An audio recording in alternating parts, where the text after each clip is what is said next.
I'll be back.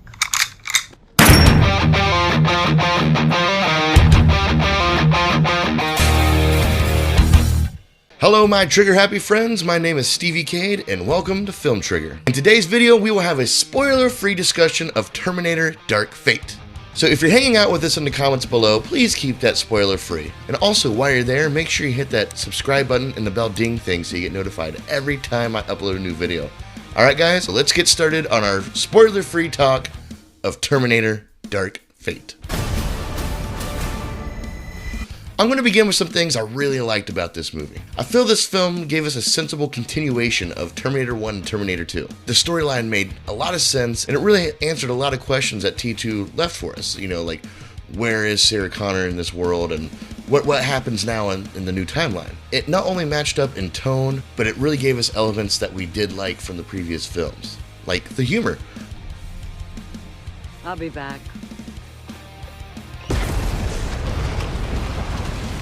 Which was light and warranted, and actually pretty darn funny, and utilized well just like it was in Terminator 2. The film flowed very naturally. There's no real empty or filler scenes, you know, just to keep the movie going. It stayed at a steady pace and kept my attention the whole time. It was entertaining, had great action. Some of it may have been a bit over the top, but it didn't seem totally out of place, and it kept the movie pretty well balanced. And the characters were very well utilized and developed for the most part.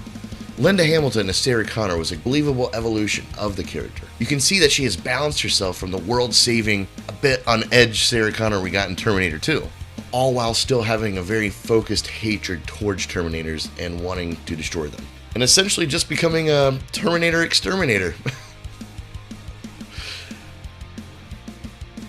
Mackenzie Davis as Grace, the enhanced human sent back in time as the Protector.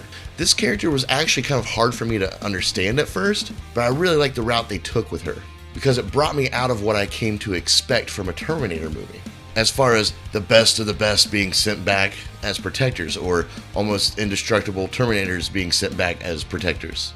Even though she is enhanced, she struggles with the human element of her character in a way that I've never seen before in a Terminator movie.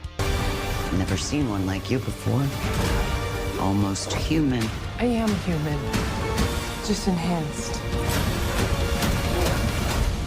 Now, they do kind of touch base on that in Terminator Salvation, but his struggle was more emotional, as hers is more physical. I thought it was a great way to introduce a new type of character into this series. Gabriel Luna as the Rev-9 Terminator. This is another character they could have sent back as a copy and paste of the T-1000, but they didn't. He does have upgraded technology, but it's not over the top. I'm looking at you, Terminator Rise of the Machines. Plus, he's more personable, I guess would be how to say that. He's not so robotic, especially when he's in a human form, which gave this Terminator a broader spectrum of emotion that, again, we're not used to seeing in this franchise. Expect a big pain, brother. The whole body's a weapon. Sorry. Now, I'm kind of on the fence on some characters, though, like Arnold Schwarzenegger's Terminator. Now, he did a great job as Terminator. I loved his performance, and he's actually some of the heart of the film.